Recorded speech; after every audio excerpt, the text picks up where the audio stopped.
विलंबर हेले मध्य प्राथमिक शिक्षक मानक दाबी पूरण कले राज्य सरकार। शिक्षक मानक पदोन्नति नैथिबा समय सीमा को ह्रास करी सेमानकु पदोन्नति देबाकू घोषणा करिया परे प्राथमिक शिक्षक मानक पक्षरु स्वागत करा जिबा सह एथिपई सरकार को कृतज्ञता ज्ञापन करा जायछि।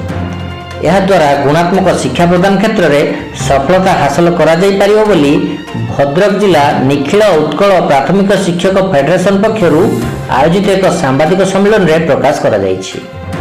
तेबे रेसिडेंसी शिक्षक मानक 2 वर्ष बदल में 1 वर्ष और 1 वर्ष बदल में 6 मास मध्य पदोन्नति करने पाई राज्य सरकार निष्पत्ति ग्रहण करिसेंति, जहा फल राज्य में 63,000 शिक्षक उपकृत होगाकू थिबा बेले भद्रक जिले में पाखापाखि 3,000 शिक्षक और शिक्षयित्री उपकृत हेबे बोली जଣା पड़िछि।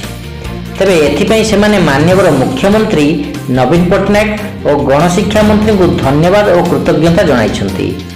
भद्रकरू विष्णुप्रिया दासଙ୍କ रिपोर्ट, रुद्र न्यूज लाइव।